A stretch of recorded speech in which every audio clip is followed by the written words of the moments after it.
I don't actually know how to do that thing. So last time we just did it, right? Yeah. I know how to do it. Ready? Oh my God, yeah, hit it. Oh, wait.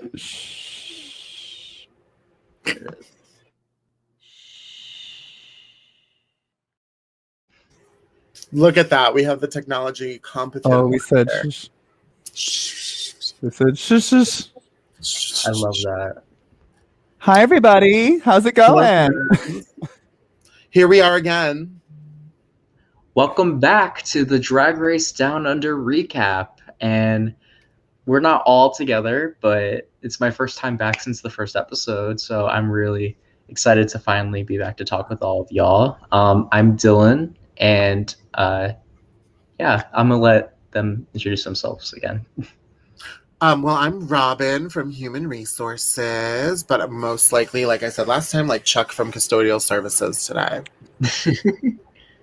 Yes, hi. I'm Elise Navy Dad, and I don't have a fun joke for who I am as a boy. It's just a lot of mostly trauma. But you know what? That's why you do drag, right? Listen, sometimes that turns into a joke. Exactly. Sometimes you do drag. So, episode 3 of Drag Race Down Under. I kind of want to get some of your guys' opinions just because I missed last week.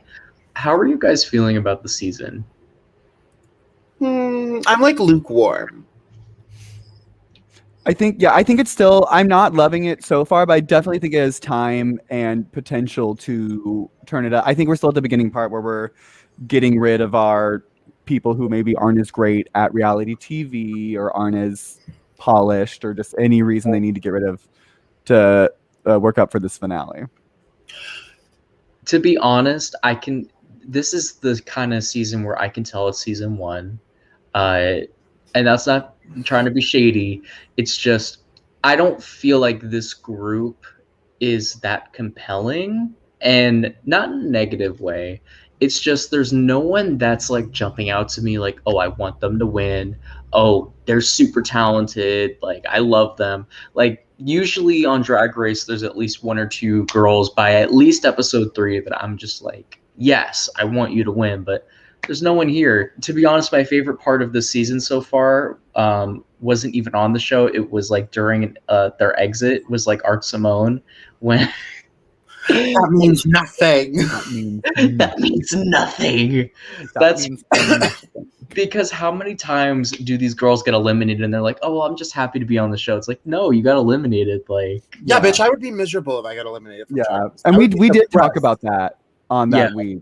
How like for other girls, like it is totally cool just to get on, like it is. But for her, who is so established, like she had to at least make the finale. Otherwise, it was literally financially not worth it. Yeah, exactly. I also feel like it's the opposite, Elise, where like you're saying like, oh, it's like they're getting rid of the people who don't do reality TV well early on. I feel like they're getting rid of a lot of like big personalities earlier on, like personalities that were like a lot of talking heads, like the person who went home this episode. I'm like, or like Art going home. That was a huge character of the whole show. Yeah, and I think with that one, we talked about it as well. I don't know if this is the last we've seen of her. So, but I'm still on that train. Yeah, I'm still on that. I know she wasn't here this time, but I do feel like Art Simone is not dead. I feel like with the international seasons, Drag Race is more willing to experiment and they're less likely to influence the outcome. Whereas I feel like on the US season, they are more likely to step in and prevent certain girls. They're more protective of certain girls that they know will, bring an audience. Like, I mean, just an example is like, I felt Gottmik was pushed along in season 13 in certain challenges. I felt like Candy was pushed along in certain challenges because they were going to bring the entertainment. They were going to have a huge fan base.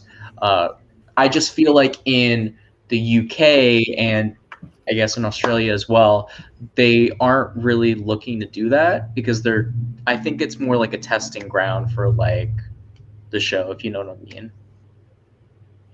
Yeah, it's a different, it's honestly just different humors too. They're still trying to figure out what Australian humor translates to an American audience. Yeah. Exactly. Because even though it is on in Australia, like all the producing company and pretty much everything behind them is American.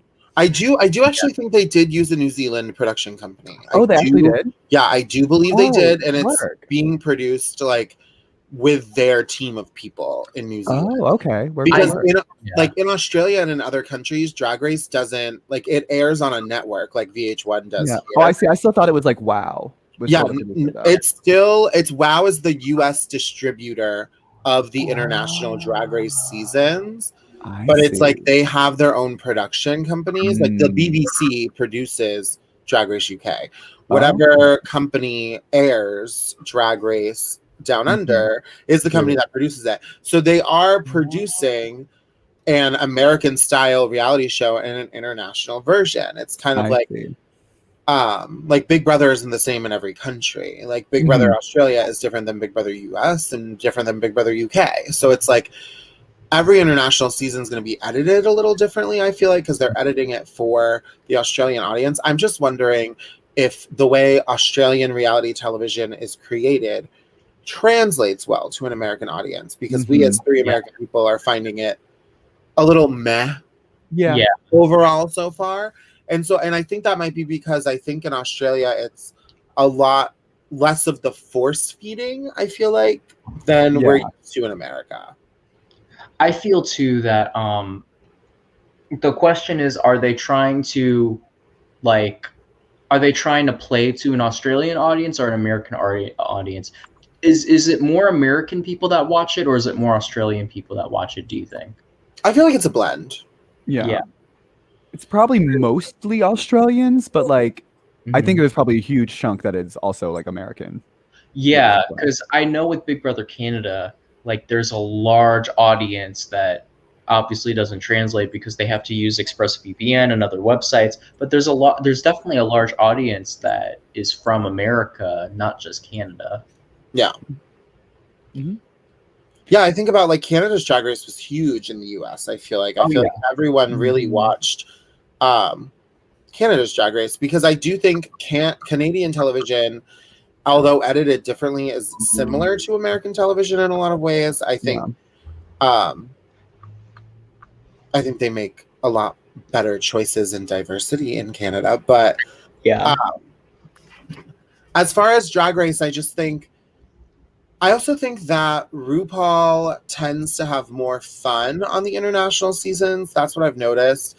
Yeah. And then RuPaul also like really just says whatever the fuck he wants, whatever she wants at all times. Like, I don't want to see any fucking H&M. Yeah, like on the international seasons, RuPaul can be more, I feel like, fun because it's less restrictive to the archetype of American reality television. Yeah. I enjoy RuPaul a lot more in the international version. Same. Like, I really like when RuPaul shows his personality a lot more. Like, I feel like on the US version, he's trying to be like Tyra Sanchez a bit. Or not Tyra Sanchez. I meant Tyra Banks a little bit. Like on America's Next Top Model, like all like professional and like all serious and stuff. But I feel like Drag Race is a different beast, and like you can be goofy and fun, and honestly the audience prefers it more. I mean, look at the memes that they're making of Ru with like the middle finger. Like people like it. I will say Drag Race did start, like if you look back at season 1 of Drag Race, the effort that was put in, because it was meant to parody reality television. It was never meant, like Drag Race was never designed or built to be its own international phenomenon that it has become. It was literally built to parody America's Next Top Model in almost like the exact same way. Like it's always been that way. And I think somewhere along the way, RuPaul has realized like, wow, this is making me a lot of money, but hasn't let go of the joke that she's Tyra. You know what I mean? Like in her head, there's still some sort of joke she hasn't landed on, that she is Tyra Banks. And it's like, no, girl, America's Next Top Model ended. Your show is still on television, and you should be parodying other reality TV, or like maybe not make it a parody anymore. It's its own beast. Yeah. Exactly. I feel like in 2009 that joke hit, because that was always how I saw it, was that she was parodying Next Top Model. But now Next Top Model has really lost its popularity. Like, Yeah.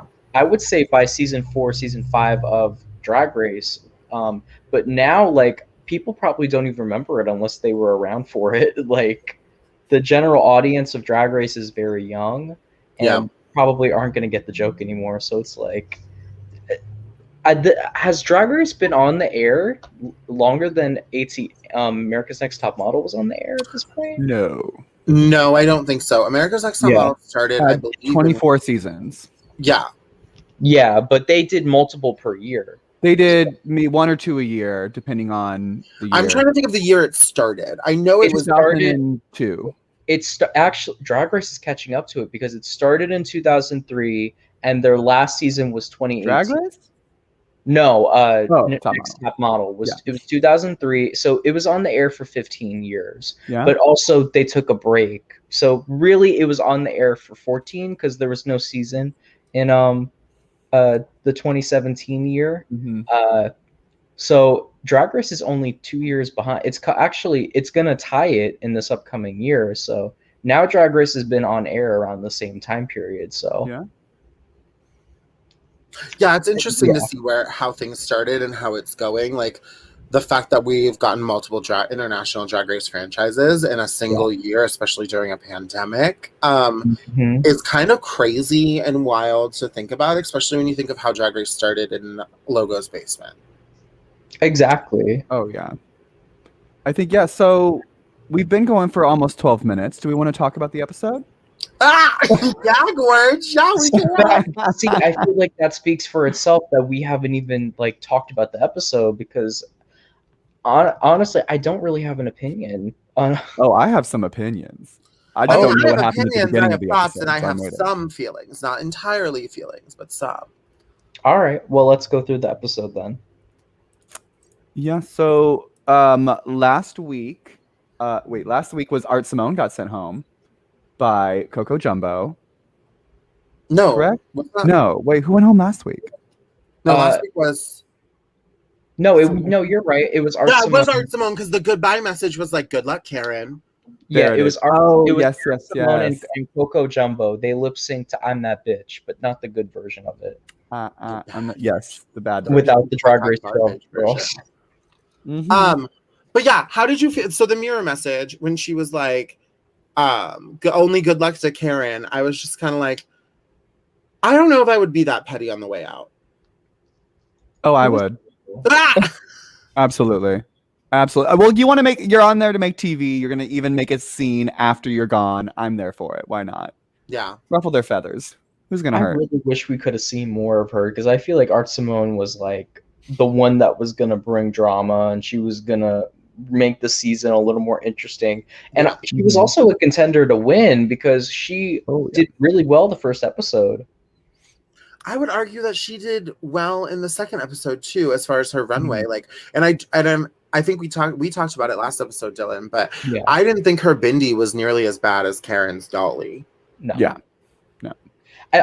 To be honest with you, I felt like Karen should have been in the bottom just for doing Dolly so badly. Because I feel like when you're doing a character like Dolly Parton that is an A-lister, and out of the people on the panel, I felt like the only person that might be more of a pop culture phenomenon would be Queen Elizabeth. But like Dolly Parton is so widely known, especially in the gay community. It's like if you fuck up Dolly Parton, you're in the bottom. Sorry. That's just be how it is. Bindi Irwin was such like a weird pick that like I feel like I could forgive her messing that up, you know? Yeah. Yeah, I definitely think Karen should have been in the bottom last episode, but I do think that it added to Coco Jumbo's plot line. I love that Coco is getting some attention because I am a Coco Jumbo stan account. The amount of times that she was like, I beat Art Simone. This episode was beautiful and wonderful and a joy to watch. Yeah, because who gets to say that? Yeah. Like, and who thought they would go into Drag Race saying that? Like, oh yeah, I sent Art Simone home. Easy breezy. Like, well, and they all talk at the beginning of the episode about how they were like, oh yeah, if she was here, she was gonna win. Like, they're also all as confused and shocked as the rest of us. Well, learn to perform. Oh, It's not hard. I mean, in that dress though, that dress did look hard to perform in. Yeah, but like, because I'm always team, like, what the song is, what you're wearing. If you got to change, if you did poor, well, I guess I don't think Art thought she did poorly. Yeah, and that was the problem. Yeah. Would you go on Drag Race, Elise, with like all your outfits able to be? Did we talk about this? Would you make them some sort of tearaway or some sort of like? Okay, as much as possible. That would be like my one. Maybe not all of them, because that could be actually impossible. But like most of them, I'm like, I want this to be lip syncable. Yeah, whether it's an actual reveal or I can just pop this off and it doesn't really look great anymore, but like it's gonna do something. Yeah, absolutely. I feel like you have to at this point, because especially with season 13, like pretty much all of their outfits were shown to like reveal into something. I remember Olivia showed that she was revealing into something. Rosé show. Like, I feel like now with the expectation for lip syncs, you have to like pull out all the stops and make sure that you're able to perform. Yeah, because it's a lip sync for your life, not a lip sync. It's not your second number. Yeah, in the show. Like it's a lip sync for your, and that's my biggest thing with a lot of lip sync for your lives is that people are doing it as their second number, not like it's only a minute and a half. Girl, turn it out. Like exactly. Yeah, you're not even in. They don't. Yeah, because they don't do the full version even in the live for RuPaul. Yeah. So I've always been confused about that. Is it really only a minute and a half in real? It's like a truncated version. Yeah. Of the song. It's mostly just the choruses, supposedly. Because I have noticed, like, during the lip sync that they'll cut, and then sometimes they'll be in different parts, like based on the song. I do think that it's a little like maybe 2 minutes and 15-second clip thereabout. Like that they lip sync to, and then they'll edit it down to whatever they edit it down to. I think so too. I think that they probably do the radio edit version of it, where they take out like unneeded repeats, like because you know how some songs, especially club songs, will be like they'll repeat a chorus like 5 or 6 times. So they probably take out some of those unnecessary choruses or verses, and just use the best parts. Yeah. But on Thailand, like on Drag Race Thailand, they do the whole song. They do the whole song. They do, and it's which I also appreciate. I'm like, and they also don't do it twice. I read that about Thailand. Like in American and other international versions of Drag Race, they do lip sync, I believe, twice. They really do the lip sync for your life. I haven't heard they do the lip sync twice. I've heard they'll do the runway twice, and they'll do the challenge, like this lip sync performance. Maybe that's where I'm getting confused. They'll do performance challenges twice. Yeah, I don't think they do the lip sync for your life twice, because there's no way that you could replicate a lip sync for your life. No, you're right. Yeah, but RuPaul does get up, leaves the stage, watches it. Yeah, and then comes back with the decision. I know, because I know there's some sort of review process after the lip sync, and I wasn't sure. I know the runway is twice. Okay, and the performance challenge. Yes, because because someone asked Ru if he's ever regretted like any lip sync decision. He's like, no, I've never regretted it. And I feel like if he just made his decision right there on the spot, then there would be some regret, because for some of these lip syncs, you really need to rewatch it. Yeah. You can't focus on both girls at the same time. Like you may be focusing on one girl and then miss something that the other girl does. Like I've gone back and rewatched some lip syncs, and like the first time I watched it, thought one girl won, but then rewatched it and been like, oh no, she actually won it. Absolutely. So this was then they did the mini challenge, which was the Baywatch challenge, where they're running and they have to be like sexy, right? Yeah, sexy running. How did we feel about them being sexy beach people? I just didn't care at all. Yeah. I don't know. I just something about mini challenges anymore, unless they're gonna be like witty and like, I don't know, unless they're gonna make me actually laugh. It just didn't. They were just in bathing suits and they put some hair around their vagina because that's funny, I guess. And then they did, I don't know, they just ran with their big boobs. Like it's no one did anything like, oh my god. I didn't. When I was watching the episode, I remember thinking, who was the first person that did that with the hair? Like, who was the first one of them that was like, I'm gonna put my wig between my legs, and then the rest of them all were like, I'm gonna do that too. Do that too? Yeah. Yeah, that is actually interesting. I love seeing like who had the idea first. Yeah. Was there anyone that was funny to you in the mini challenge? I know you said you were like meh, but like, was there anyone? I just don't remember, honestly. No one that was funny enough for me to be like, oh wow, look at her, she did so good. That seems to be a theme this season. Yeah, I will say this is the one. Like, there's no star. There is no drag superstar here. Period. You think so? I don't see one. Not yet. I could be proven wrong, but I just don't. I will say, I guess I'm falling for the edit a little bit as far as Anita. Because, like, for me, Anita won the mini challenge when she came out. She came out like that old lady. Oh, like, that was funny. Like totally different than what anyone else had done. Like, everyone else kind of came out as the same character, like the same, like, archetype. And that's why I'm saying I'm falling for the edit, because the first episode I was like, fuck Anita, she's so annoying. And now, like, we're at episode 3 and I'm like, wait, no, hold on. Like, there's like I'm seeing a lot there that I think is like definitely emerging to be like superstar. Yes. And I will say I take back my opinion of, however, like, now I think when Kita and Anita lip sync, I think Kita's winning. Really? After this episode, watching what happened, I'm like, oh, okay. I mean, unless it's like a comedy unless it's like a ballad, maybe. Yeah. Or I don't know what. It would have to be a very specific song for Anita to win, but just like their two like movement vernaculars and like how they perform and just like move their bodies. I'm like, oh, Kita can kick too. Yeah. Like, oh, she's taking Anita down. Kita reminds me of like. Oh shit! Ooh, I was trying to pull up the lyrics because I want us to like dissect the lyrics. Yes, I have them pulled up as well. Okay. How did we? So it was Scarlett and who was the captain of the other team? Electra. Oh, Scarlett and Electra. Yeah, Electra. I did not think did. I was very surprised when they said Electra was the winner of the mini. Scream again. Yeah, she just literally screamed again and did like a sunburn. Like, I don't know. I feel like last time everyone was very team Electra in this StreamYard room, and I just gotta say, no. Okay. Boot, big boot. I just can't. Every time I'm like, why are they rewarding this? I don't like it. Because RuPaul loves screaming. RuPaul's so. If once you figure out, I think that is the actual key of RuPaul's Drag Race, is just finding like what RuPaul thinks is ridiculous and funny, and it's screaming. It's their instrument.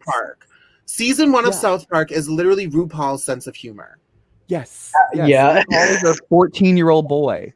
Yeah. At heart. A 14-year-old boy with 60-year-old gay man references. Yeah. That's like, RuPaul. Period. My thing is I just don't think I just was like, okay, I don't think Electra should be a team captain. It felt a little like we're being forced fed. Yeah. Yeah. It was and then I guess, do you want to just go straight into the verses and stuff? Because I guess that's pretty much what they did. Or no, they picked teams. Yeah, they picked. Were you surprised by the teams and how they divided? Not totally. No one, because I guess I didn't really have any gauge of like how anyone would be at this challenge. Yeah. So like it seemed that it became like all like the young pretty girls and then the old biddies like on one and the other. But swap out Electra and Anita. Yeah. It definitely gave that vibe. I wasn't necessarily surprised by the people they picked. They did that fake fight. That's what I wanted to talk about. They did like right when they started writing the verses, they did that like fake fight between the Kita Electra team. Karen, yeah. Yeah, and I remember thinking like, okay, like that's really like if it had played out as like an actual fight, I would have been like, that's a great moment. But it also was just kind of like, why is this in? Like it just felt kind of pointless to me. Yeah. See, I loved it because they had teased it the week before. That was in the trailer for the next episode. I enjoyed it just because like I would do that bullshit. Like that would be like, hey, you guys want to have a fake fight? Oh my god. Just like throw Yeah, people but here's off. the thing. I don't think you'd end the fake fight. Like, I think you would be like, oh, this is no. good TV. Let's keep going. Yeah, I would walk off. It would be once we all have our verses done, and because like if we just do it real quick, like okay, cool, let's all like kind of break up and like go rehearse it on our own for like an hour or something, and then like we just fight. Like we storm out of the room. Someone goes to craft services. Someone goes like to the bathroom. Someone wants to smoke. Listen, whatever it takes to get you a moment. I can't. I will take the moment, and then we have to. Oh, then we have to go to choreography rehearsal, and we're just like almost physically fighting, but we're doing the choreography anyway. Well, that's what I mean. Is like I feel like it should have just kept going. Yeah. Develop into some Bad Girls Club stuff. Like I want to see like a good fight. And then they have like one like. They're like, okay, here's how we're gonna apologize. It's gonna be great. We're gonna do it right before we're gonna do it backstage right before the challenge. So we're gonna get a moment. Then we're gonna go out and do. Do you guys think any like season on Drag Race US there was a fight that was planned? Yes. Fifi and Sharon's whole feud. Sharon was planned. Yeah. Yeah, that was all planned. Oh wait, I did not know about that. Oh yeah, Fifi has come out since and said like she had seen the way they like production treated Sharon. And was kind of just like, oh, well, if I act opposite, and then they kind of planned this like fight to get them attention. Mm-hmm. That is hilarious. Yeah. So the whole season, that whole season. I mean, they didn't like each other. Like I guarantee you, like their feelings were like genuine. But I do feel like I believe Fifi said it in an interview that most of it they've had a conversation. Yeah, most of it was fabricated, and they talked about it before. And then by the time that it aired and stuff, Fifi didn't realize how negatively it was going to actually affect her career. Yeah, because everyone was in love with Sharon. That like, and that's the problem with Drag Race too, is that like people will, instead of just uplifting one artist, they'll like shit all over the other one, which is kind of why I can understand why people would have hesitance to go on the show. Unless they're skinny, young, and white. Very true. Yeah. Now, do you want to talk about the verses? You know what? Let's do it. Let's do it. So let's do first. Outback Fakos or 3.5, whatever the fuck their name was. 3.5 Men. I was gonna say who has the most. Which one has the most opinions for all of y'all? Oh, I have opinions on both, so it's fine. Let's do 3.5 Men first. Yeah, they went first in the challenge, so let's do that. Yeah. So starting first, we have Karen from Finance with "Welcome to the game. I'm Karen from Finance, clocking in tonight. I'll be dotting all the I's and crossing the T's. I was born to get it right. I would say, hey, if you want to climb that ladder, take it rung by rung. Take it from me, I've been climbing for years. I'm here to get the job done." Now, that is one of the worst verses I have ever heard in the history of RuPaul's Drag Race. What does that say about you other than this is your like? That says nothing about you. I don't get it. It's also too wordy for me. Like it's too many words. Like there was no substance. There was no. Like there wasn't even any like rhythm, any swag, any like. Yeah. Do you know that TikTok that's like where's the flavor? Where's the like? Yeah, that's. I mean, it definitely does reflect her name, Karen. Like, Karen from Finance. Like that's all. It was just like I work at an office, and that's all you know about her. All you know is she works at an office and can't perform. Yep, that's all you know about her so far. And so we're just talking about the verses, or are we talking about how they did in the performance? Because I also thought her performance was bad.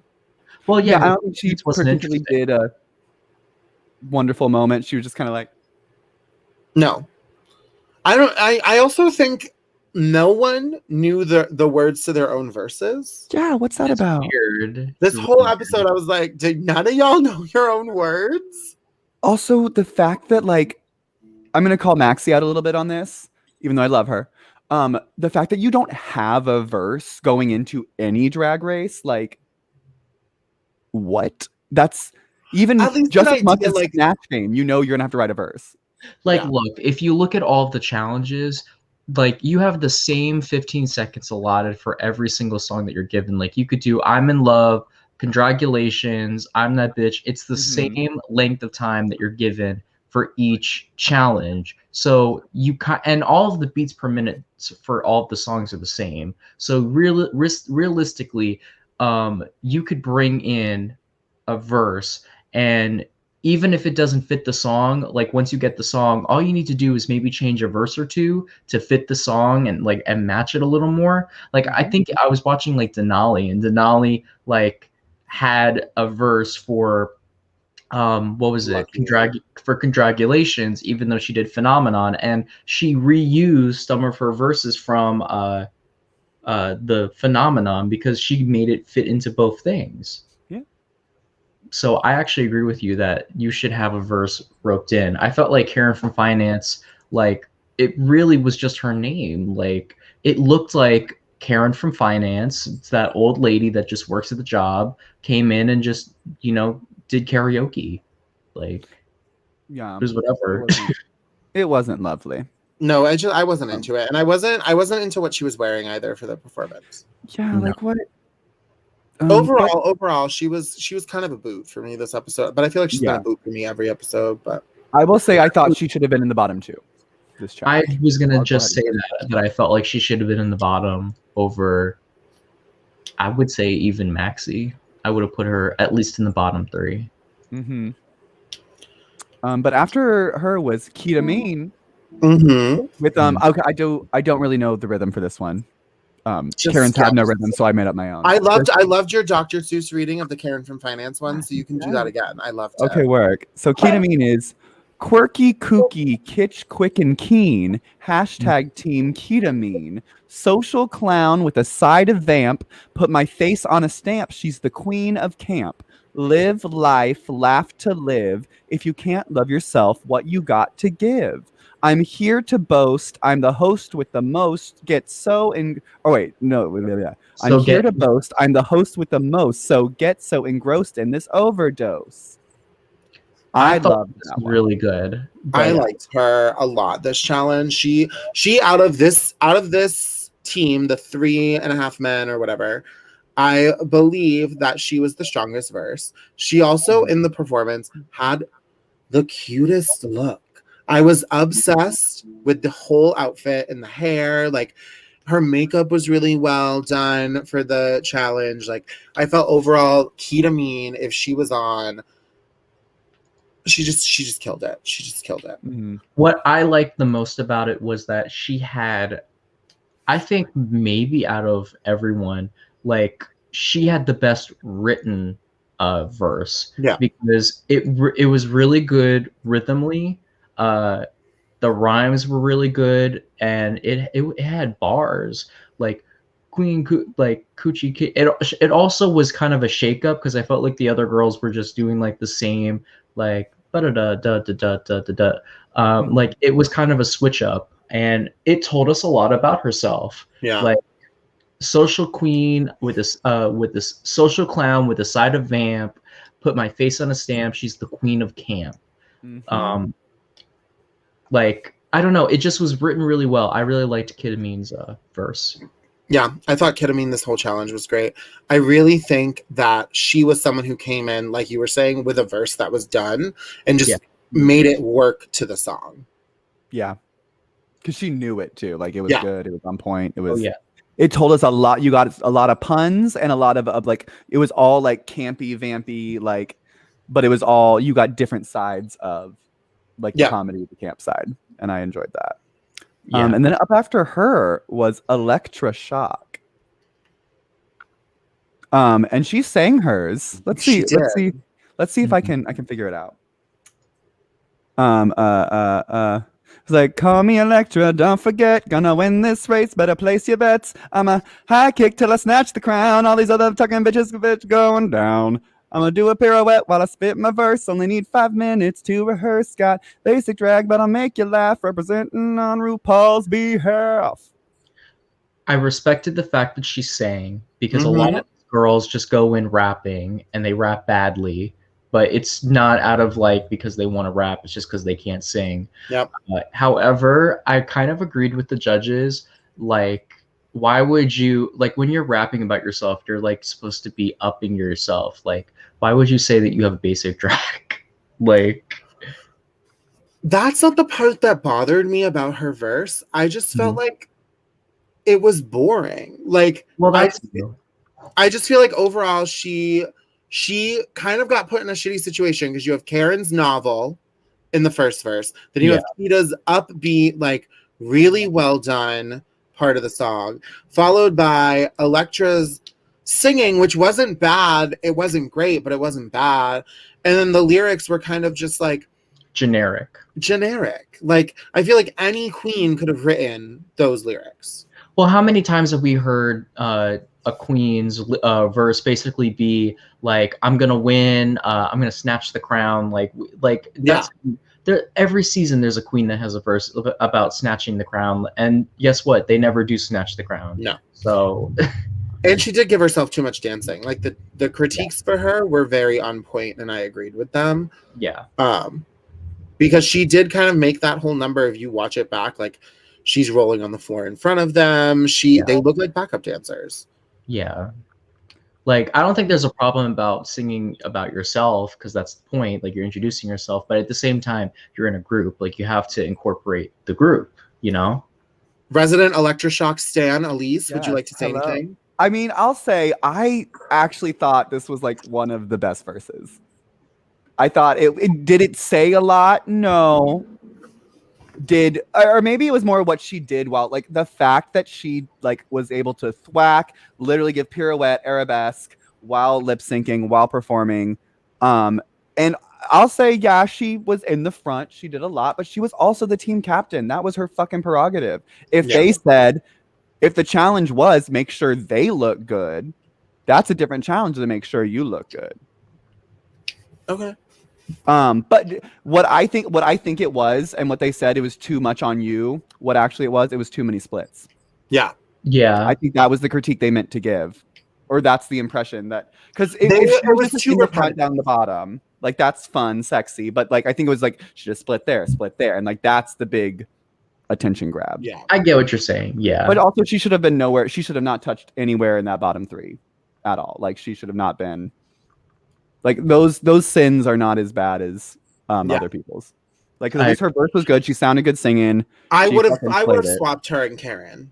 I think so too. Yeah. I mean, if the fact that she sang and she sang well, like, I feel like there's a plus, because singing is a risk, because when everyone else is rapping, it's much easier to just rap and like be basic at rapping.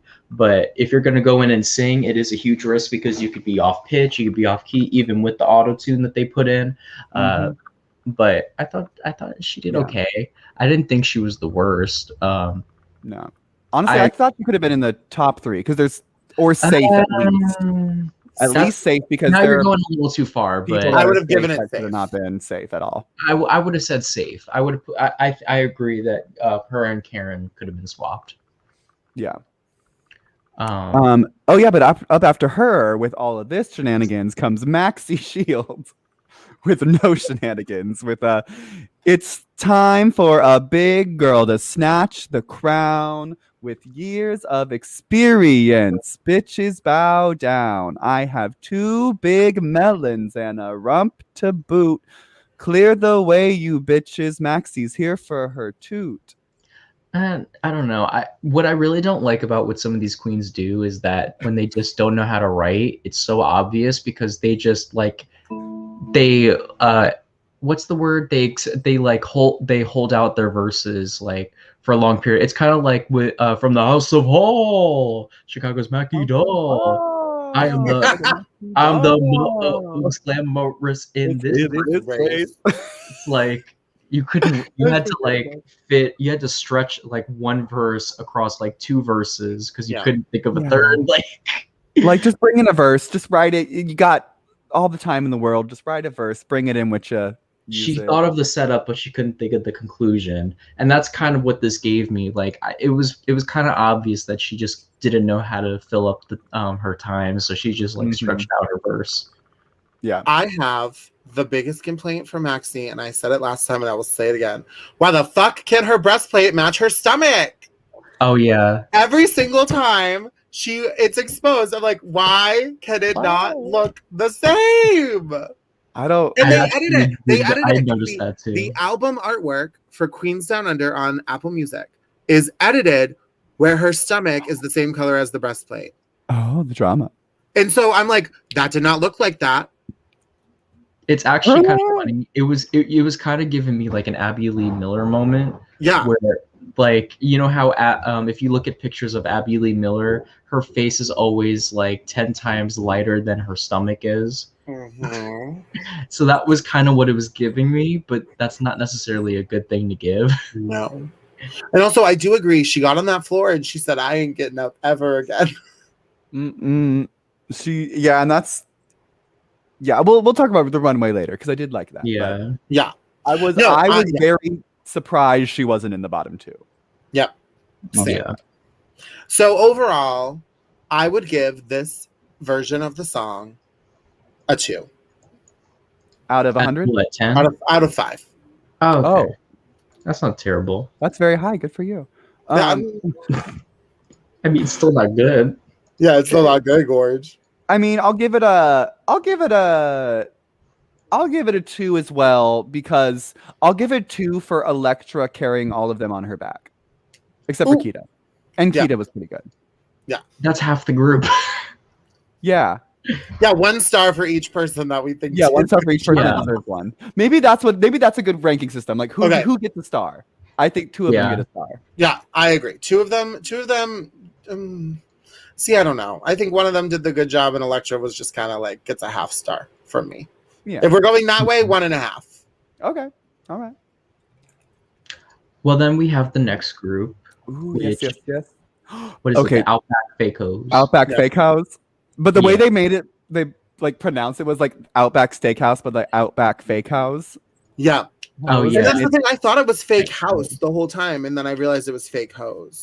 I know. I like Outback Fake House better, but yeah.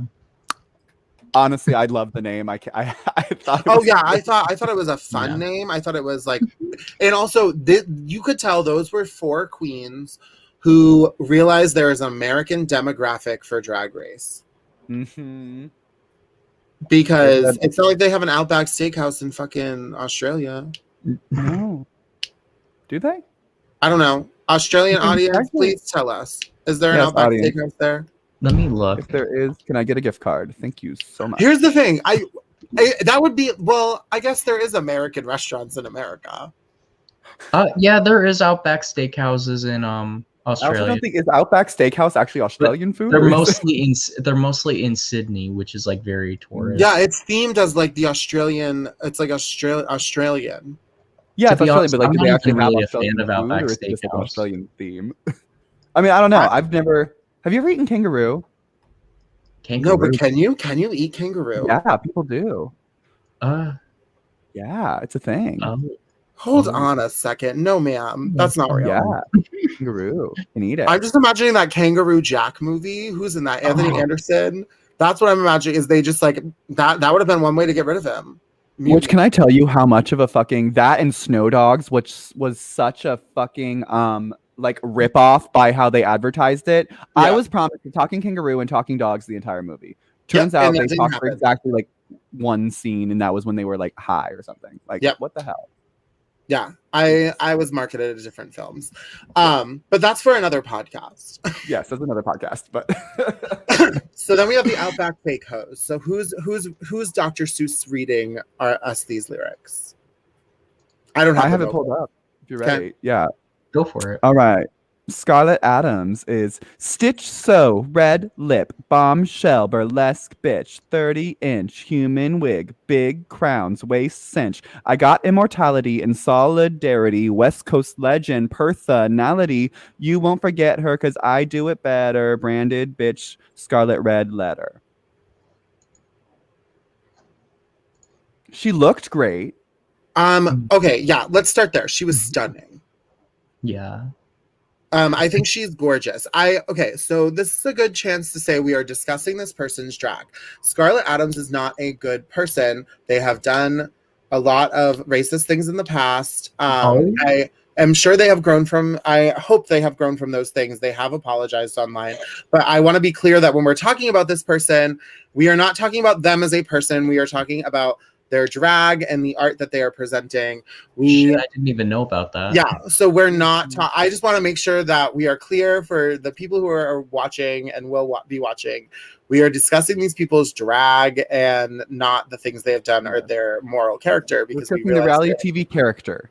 Yeah, we're talking about their reality TV character and their drag. And I will say that Scarlett Adams, during that performance challenge, was a pop star in the look. Like, look, hands down, I was like, that is someone I could see performing at like a VMAs. Oh, like, she looked the best. I'll say she looked the best, but she also looked like 100 other drag queens I know. Oh, here's the thing. I don't think anyone this season is like a standout. That is the most unique drag. That's why I think you're not seeing a superstar. That's why I think you're not seeing a superstar. Because I do think they all read very much, I'm a drag queen. Also, I agree with this. Because I think it is, they all remind me of like a queen I can reference personally who also is better than them.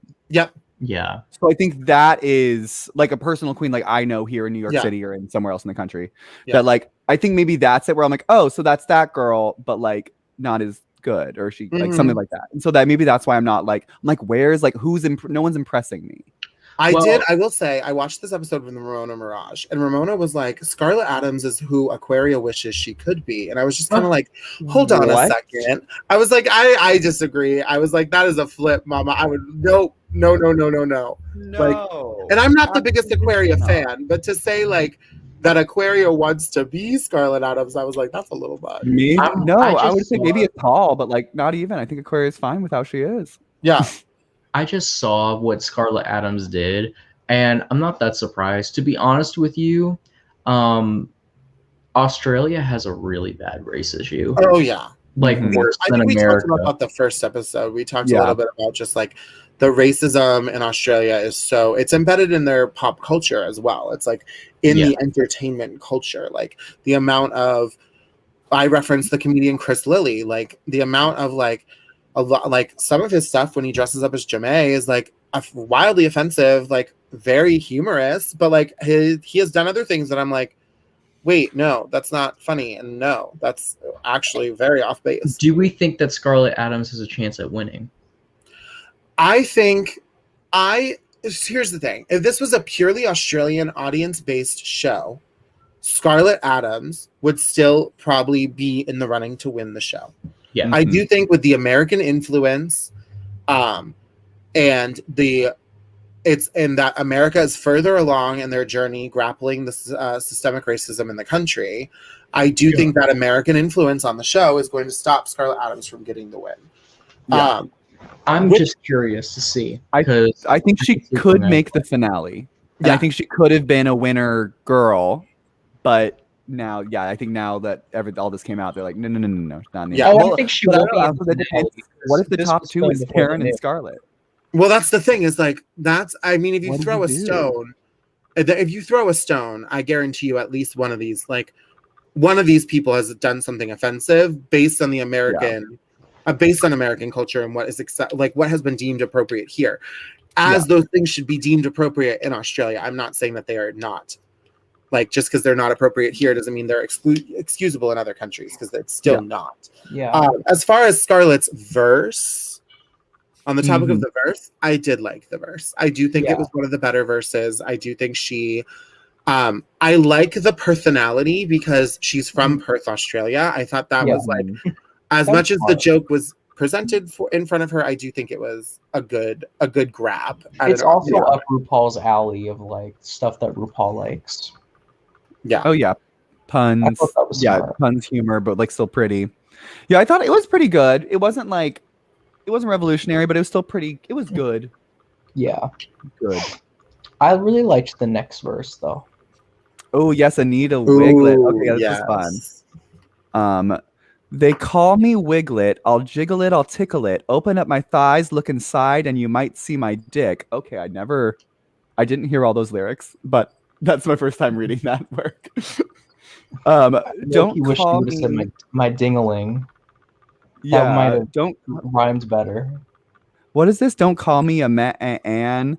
My dry ass pussy is serving you gran. I'm known for my comedy, my beats, and my melody. Tough as nails, pay my bails. Charged with a felony. Toto, hip, hip, boob, boob, tiara. Watch my walk, see my smile, hotter than the Sahara. I think Anita Wigleb probably, as of right now, has the best chance of winning the show. Just because I felt like her Snatch game last week was very strong. And now this week, she had another strong week. I feel like her sense of humor is just up RuPaul's alley. And Ru seems to really like her. And she hasn't done bad yet. She's one of only 3 girls that haven't really done bad yet this season. I just think that and I really liked the verse. I think it was smart. It was fast paced. It was kind of, I know that she was kind of critiqued for messing up some of her lyrics, but she probably isn't a professional rapper, and she was kind of doing mushmouth rapping, which is when you go really fast and like you can kind of barely understand what the rapper is saying unless you know the lyrics. But I thought she did a good job. I thought she did serviceable. Like I like the verse. I thought, but her performance wasn't there. Like that's what I meant by when I saw this and I saw Keita. I'm like, oh, Keita's taking her down. Yeah, I agree with that. I think that her verse was greatly written. It's just she didn't have the rap talent to pull it off. One of my personal pet peeves, I don't know why, is referencing something that you did in that season in a verse. I don't know why I dislike it, but I'm just like, no, tell us something new. Like, I don't want to hear about what you did last episode instead. Like, I don't know why. It's just one of those things that I'm like it's too referential. Like, give us something new. That doesn't get under my skin. I will say, listening to the verse and then listening to you read the verse, I like it better hearing Anita, like, maybe it's the accent that makes the words sound like it sounded like I thought there was way more to those lyrics than what you just read. Do you know what I mean? Like, based on listening to it, like, because of how fast it was going, like, you do feel like it is a lot more. I do also agree that her performance was not it. Yeah, it wasn't bad, but it wasn't good. Yeah, I do agree. Here's the thing though, and this is my question about the Keita Anita impending dude. I do agree that Keita will deserve to win the lip sync. I don't think RuPaul will let Keita win that lip sync. And that's why I think I had a big reaction to that earlier, because it's not that I think Anita is a good performer or like a great lip syncer. I just don't see, I see RuPaul looking at the both of them and being like, well, I'm not keeping Keita. Yeah. I don't know. Because it also could be like, it's a weird, like, I also, like, when I think of this, I go back to season 5 and think of Coco and Alyssa. Yep. And think of like, well, Alyssa, like, was the one that, like, was the bigger character, if you will, then went home. But, like, I remember also when I was watching it live, I wanted Alyssa to go home. So I remember literally Alyssa went home, then in the very next episode, I'm like, wait, I didn't realize how much I was going to miss her. And I think that's why she's such the star she is today. Yeah. Because everyone was like, oh, wait, no, she was somebody. I also do think, though, that no matter, I struggle with if they do start playing into them being against each other in a certain way, I doubt either one of them will win. Oh, if that becomes the pivot storyline, I don't think either one of those people are going to win the show.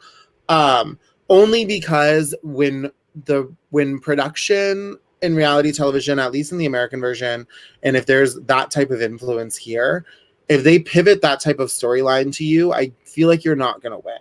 If you get boxed into that versus storyline, you most likely are going home almost immediately after because they realize they don't have anything else to do with you. Very that. Yeah. Or it could be like the hero version. It could be neither also won, but the Raven Jujubee lips. Like, it could be a double stay, honestly. Yeah. That could be the double stay. Oh, that could be it. Like, maybe that's top 4, top 5. Either way, I will say, I say this a lot now, at least because of you, but it was serviceable. Like, it was serviceable. Yeah. I'm not upset. I don't feel like I didn't get my money's worth. Mm-hmm. I got my what is it, like $3.99 a month? Yeah. I got my, so what is that divided by 4 episodes? I got my dollar worth that I Yeah. paid for this episode. So I'm happy. Like, I'm cool. Yeah, absolutely. And by me, I mean my roommate paid the $1 for it. So I'm very good. Who was after Anita? It was etc. etc. Yeah. Because you know what she is. She's the glamour bug bitch, etc. Serving hard like Federa. And I'm throwing it back to this real hot track, and no one does it better. Snatched face, tiny waist. Bet you thought you'd never see this bitch on Drag Race. See the lightning and hear the thunder. Non-binary finery from down under. I like that she tied in the song Down Under. Yeah. I thought it was fine. I hated what she looked like. Her outfit and that way. Like, she looked terrible. She couldn't really perform. And splits is not a performance. Splits and flexibility is not performance. I have to say that just before we get to the end of the song. But yeah, I don't know. It just wasn't it. I did not like it. I don't like her. I don't think I like her anymore. Ooh. Honestly, after this last episode, I don't think I like her anymore. She's kind of just been... I would bully her. Mediocre. Oh, she's kind of just been mediocre all season, to be honest with you. Yeah, and I was a big etc. fan before this, too. I will say I am upset with her this episode because Betera and etc. is not real. That's not a real rhyme, Gorge. That was my favorite part. That was my favorite part. Is a real thing. Federa is Roger Federer, a tennis player. But Betera... Yeah, Betera was... No. I... will not take this slander against one of my favorite people, but this episode was bad. She looked like a bad Lisa Rinna in that performance challenge. If she would have just gone Lisa Rinna and done the huge lips and like a fun little leopard print dress, that would have been better. Then what was that? Like a nice little moo or like a Fire Island robe? What is that? I do think she is a fun talking head. Mm-hmm. Her confessionals to me are very fun. Mm-hmm. I enjoy I think their pronouns are they them. So I think they're like very fun and like very enjoyable to watch as far as a reality TV character. This episode was not a glowing moment. Yeah, no. She could win me back next episode though. I'm very wishy-washy with who I like on when it goes episode to episode. I can change my opinion on a dime and I'm fine with that. She's kind of having a Naomi Smalls All Stars 4 run so far. Like, she's not doing terrible, but she's kind of just benefiting from other people doing bad. Yeah, I will say there's going to they've been safe like a lot, right? They've been safe all the way through every time, yeah. Yeah, so I think their track record's going to turn into one of those people who's just like safe, eliminated. Do you know what I mean? Like, yeah. I really am a big fan of them. I think that they're like many other people on this season, they're opinion or perspective of drag is not really revolutionary. It's not like, oh, I've never seen this before, but I think their personality is so lovable and cute, and I like them. Yeah, I think they can win me over next episode. Yeah. I loved them for the first 2, so let's see what happens on episode 4. And then we have the icon legend star, the ruler of my heart, Coco Jumbo. Yes, Coco Jumbo with... Oh, how does it go? Like, oh my God, gay girly God. Oh my God. Yeah. Oh my good gay girly God. Jumbo is here to have the fun. Okay, sure. Hey, bitch, it's nice to meet you. Got a whole lot of flavor. Let mama feed ya. Don't press me, bitch, or I'll go loco. Touch this skin, honey. I am Coco. I liked this. I didn't think she should have been anywhere near the bottom either. Here's the thing. I think that opening line, not auto-tuned, was bad. Yeah, but when they auto-tuned it for the final version, I was like, you know what? I kind of don't hate it because I think it sounded like the right amount of like nasally vocal fry, like, oh my God, gay girl. Like, I just thought it was so bizarre. And then she Like, looked that's- so beautiful. Yes, so pretty. Like, she looked gorgeous. Her performance was great. Like, honestly, like, that's the only part I remember is, Yeah. oh my god, oh my good gay girly god. Like, Mhm. I don't know. It's giving me very, like, not in a better way, like the Roxy Andrews. Yeah. I'm gonna show you. That's what it was. And again, the same critique I had for I don't remember the girl, but it's really obvious that she was just trying to fill up space and fill up her time by stretching out that line because she didn't know what else to write. So this was my least favorite verse, to be honest with y'all. Well, I would put Karen below it, but this was one of the lower verses for me just because it didn't really tell me anything about her. But I like Coco. I like her, but I don't know if I would have put her in the bottom two, because she did have a good performance and it wasn't unentertaining, but I would have had her in the bottom three, I think. Yeah, I don't know. I think there's just an extra. Maybe you can, like, y'all recognize this. I just feel like there's always an extra little something when you can tell, like, there's a performance girl. Like, Coco has it, Anita has it, Keita has it. They're people that are working. They are people They're who just work. and Electra. Actually, I don't think Electra has it as much. Like, when I just watch people perform, it's like, oh, they are. It's something that click. You can see the click in their brain, and they are performing on purpose. Yeah. And I think that is. I didn't get that as much from, like, a Scarlett. I didn't get it from etc. I didn't get it from a lot of girls. And maybe that's... No, it's people, you can see them thinking. It's the girls that you know, like, when they said, like, oh, Anita messed up, but you couldn't really tell as much as everyone else, because I've messed up in a lip sync. I'm sure, Elise, you've messed up in a lip sync. Like, you don't know the words fully. But here's the thing. I'm never going to sit here and be like, I don't know. Like, and if I do, it's an obvious joke where I'm squatting down to an audience member and literally be like, I don't know what the fuck I'm doing. Like, oh, literally, yeah. Literally. It happens to everyone. I do agree with you, Elise. Coco, for me, was not a bottom this episode. Mm-hmm. Maybe in life, but not in this episode. How many stars? Oh, how many stars? I'm going to give it... I'll give it 3 stars because Scarlett's look was gorge. She did look like a pop star, and if you're going to come out first, all you got to do is be pretty and be serviceable, and that's the first girl in any girl group. So she did her job. Anita was good, and Coco I liked, so 3 stars, yeah. 2.5, 3. Dylan?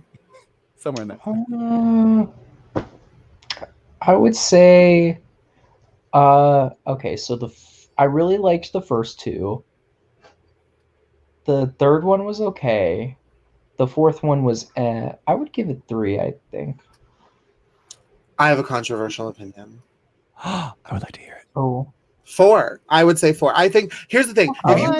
If you listen to both songs next to each other, which song are you going to put on again? The second one. Either. But...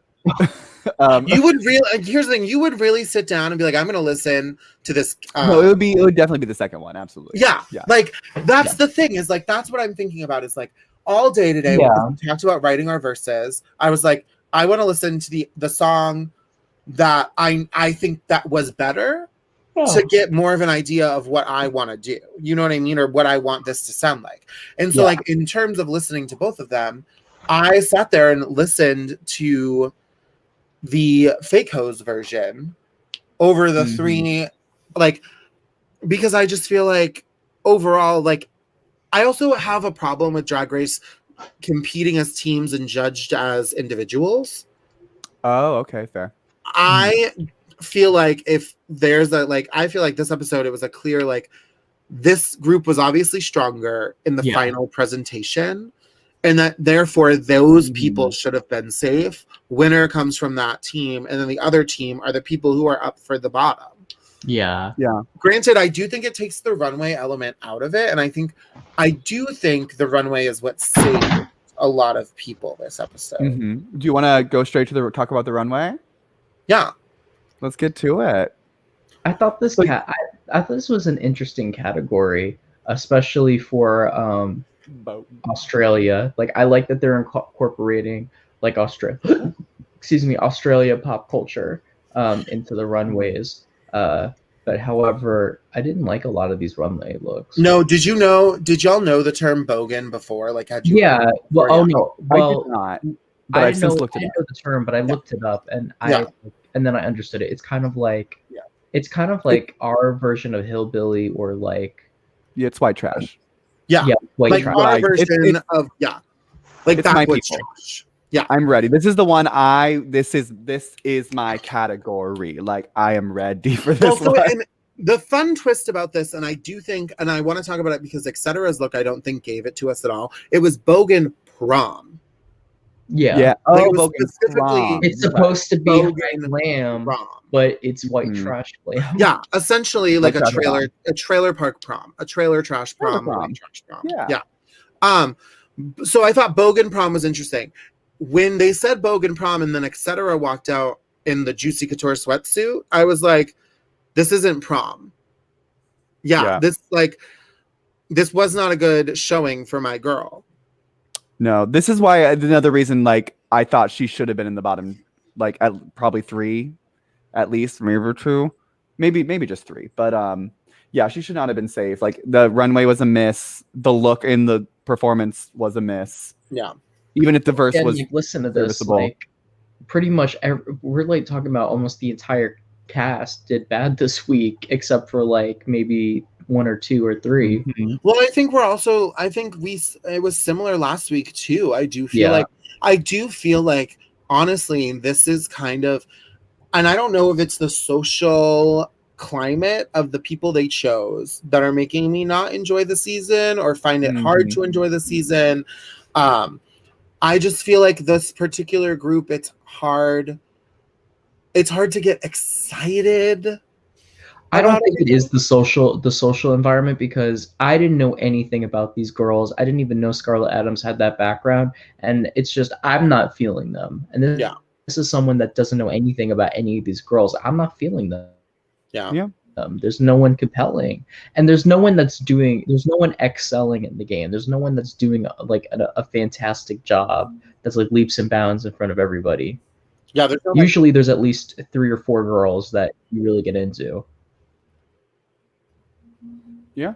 But like I would say even Tace on UK, who's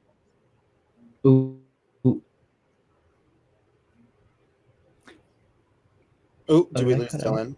Is he there? Oh, hello, Dylan. Come back to us, Dylan. Dylan, can you hear me? Yeah, now we can. Can you hear me? Oh, there we go. Yeah. Okay. I don't know. My internet got weird. I was saying that even Tace on UK, who was doing bad in the challenges, like I loved her. I thought she was fantastic, like in the confessional and personality wise, and I even liked her runways and stuff. But it's just like here, it's like, Yeah. Well, and that's the difference. That's what I mean. Like Tace is a star. Yeah. Like she might not have won, but she's still a star. Like I think Drag Race UK season 2 had a bunch of actual like stars on it. Like the whole top 3 stars. Yeah. And there is no top 3 of stardom. Like that's possible, I think, on this season. Yeah. But a star or someone who I think is probably one of the closest to the stars was up next, and that's Coco Jumbo. I really liked this look. This was Bogan prom because yes, I know white trash girls that have worn this exact same dress and they fucked in the bush outside and they came back into prom looking like that. Like this is Bogan prom. Okay, but in comparison to some of the other looks, it's better than Etc. Yeah. It's better than here's the thing. I don't know if I wouldn't say better than Etc. But I would say it's more on theme. I do think Etc's look, I will say Etc's look was Bogan to me. I just don't think it was Bogan prom. And I wonder if they probably would have had to give them Bogan, like because sometimes they give the category. All of the other contestants were prom. Yeah, that's true. That's true. So probably that was the category. I don't know. Yeah, I guess maybe it just gave more the category, but I thought it's not one of the only ones, but it's one of the only ones with an extra layer on top of it. Like, yeah, this is my prom dress, but also like I went out and fucked outside. I don't think it's as bad as others, but we haven't got there yet. So we'll. Yeah, I don't think it's the worst. I don't think it's the best, but I do don't think think it you was should put her in the one bottom of two. those. Yeah. Yeah. Dylan, thoughts? I thought it was all right. Like, it did read prom, but I don't know. It didn't really stand out to me. Yeah. But I did really like Anita Wigleb's look. I thought didn't this was understand I'm trying to pull them up right now. Yeah, I didn't really get it, but she was in like the denim, like super high waisted like gown with like the little like things with the gap and the, I don't know. It gave me just like denim country, like this is what I got, and I'm going to prom. I guess I don't know. It fulfilled the fantasy. It gave, but I think the missing teeth really sold it for me. Mm-hmm. I did not understand the bucket as a purse. Oh, there's a bucket as a purse. Yeah, because they make a comment about the purse being able to collect bacon grease. It's like a metal tin can or a bucket or something. Oh, that's fun. I didn't get that. When she first walked down, I was like, I don't get it. I will appreciate it. It was a long dress. And when I hear prom, I think of a long dress. Me too. I've had a lot of thoughts with girls that went to prom. I'm like, that's not a gown. Yeah, no, that's not a prom dress. That's your semi-formal homecoming dress. Like, yes, that's homecoming. Yeah. That's sweetheart. Yeah. That is not prom. It also looked very old. Yeah, she could have been a chaperone. Yep. That's kind of what it gives me. Is it gives me whatchamacallit. It gives me like substitute teacher. Oh. Like, not to be mean, but it gives substitute teacher. The side pony, I think is trying to go 80s. I liked the cigarette earrings, but I felt like she didn't go all out with the cigarettes the way it gave me very your aunt cousin at the wedding. Yeah. Aunt cousin. Yeah. Yeah, it gave me aunt cousin at the wedding. Exactly. She's married to uncle brother. She's like living like she gave me aunt cousin vibes at the wedding. Yeah. And I wonder how much of it is just like Anita, just like how her face is shaped and how her makeup is. Like, I don't think she can look like she's going to part prom. of how her mouth moves. I just don't think she can look like she's a 18-year-old. Yeah. That's fair. But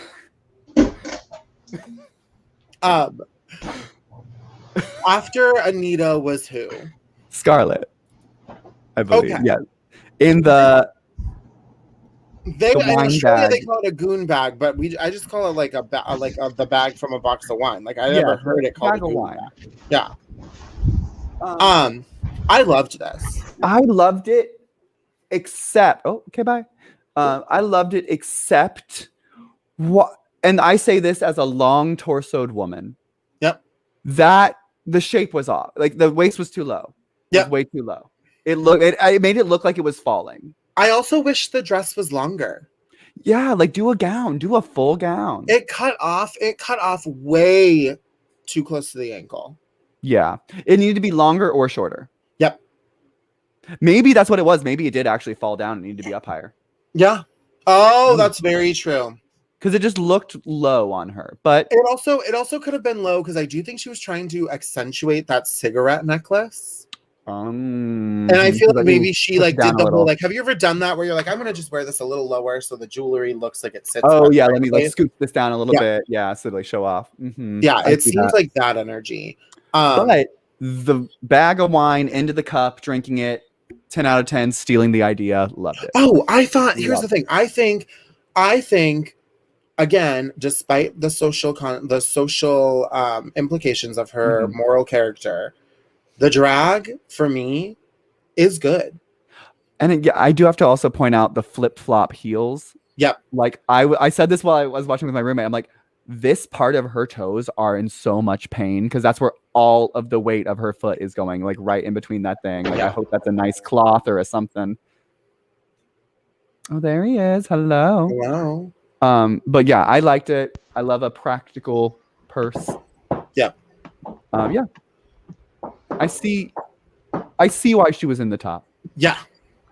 Sorry, I don't know what happened to to the webcam, but it disconnected. Are we still talking about the cigarette dress, Scarlett Adams? Yeah, we're talking about Scarlett. Yes. Yeah, I thought it was okay. I agree with y'all that the length of the dress was definitely the problem, but again, she probably was just trying to accentuate the necklace. Yeah. I think she had a good character too. I will say that. Yeah, I thought it was cute. The makeup was a little frosty. I've been noticing her highlight is a little bright.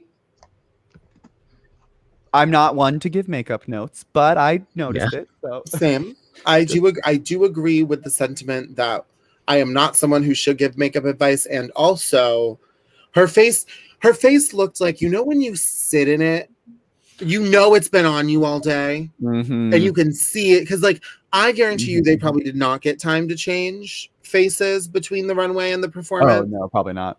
And so I'm thinking that this was like a 14-hour day face, because by the time like it was getting to that untucked scene, I was like, I can see you. Oh, this is definitely hour like 8 at least. Yeah. Yeah. There was some shit talking about her in Untucked, right? I believe like Elektra had a head where she was like, I don't like Scarlett. She's full of herself. She talks too much. Yeah. Are you getting that vibe? Yes. This minute I saw Scarlett on my screen, I said she's going to be really good at drag, but I do not like her. Yep. Like I would not book her. I would not like be friends with her probably in the real world. Like she just does not seem like my kind of people. Yep. I do agree with that. But I say that with most people that wear a pilgrim hat, so. Well, she's just too. She is just too. There's just something about her personality where I'm like, you're just not a nice person. Like, there's just something about her that I'm like, you're just not a nice person, and I know I would feel that way even without knowing the things we know about her. Yeah. Just like based on her personality and like the little they show of her, I'm like, it sucks because I think your drag is actually quite good. I think you're just kind of like a pretty package with a shitty personality. Yeah. Drag Race. Yep. There's a lot of them out there. But yeah, great look. And up after her was Elektra Shock. What did y'all think of this gold sunglasses? Her makeup is bad. It is. I think that's why she had the sunglasses. Yeah. I hate it. I didn't like the boots. The boots looked like wrinkly. The whole thing was a boot for me. I thought the dress was ugly. I thought the wig was ugly. I thought her makeup was ugly. I don't even think it was on theme enough to justify how bad it was to me. I thought the hair was good with it, but I didn't like the cut of the dress. It's like an M hemline. Like I don't know. I didn't like that. Can I say something controversial yet brave? Yeah. Sure. I loved it. I knew you were going to. I loved it. Her. Is her makeup absolute garbage? Yes, it sure is. Did she have the sunglasses on? Yes, she sure did. The devil's. But I thought it was. Yeah. I thought it was perfectly a mix of like bogan, like white trash, with the prom aspect. Like this is what one of those girls would be like. No, I want to show off my legs, but I also want it to be back going on back there. Let me throw on a tutu. Like. I saw the thought process. I thought it was elevated with the extra jewelry, the purse I could have got rid of. I don't know. I thought it served the assignment. Was it an amazing look? No, but I don't think any of them should be amazing looks for this category. I do think it's not the worst she's looked yet. And it was. I did clock the power mesh with the rhinestones and the things. So like it was drag. Like she put the drag into it. Too. Oh yeah. And that's where I think I was like, oh, I like when she came out in this, I'm like, oh, Elektra might win this challenge. But when I was watching it for the first go, I'm like, oh, okay, she could win. I'm glad you have dreams and hopes and desires that aren't real.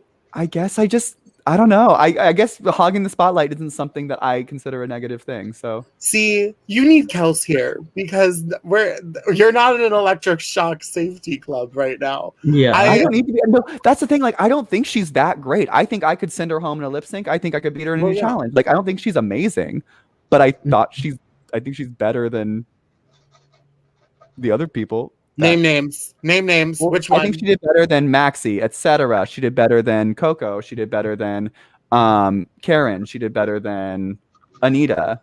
That's 5 people already. That's over half the cast. That's true. But you know, it's not Elise Navidad's Drag Race. No. It's barely RuPaul's Drag Race. It's World of Wonders Drag Race at this point. So. But yeah, that's just I don't know. I thought it was good.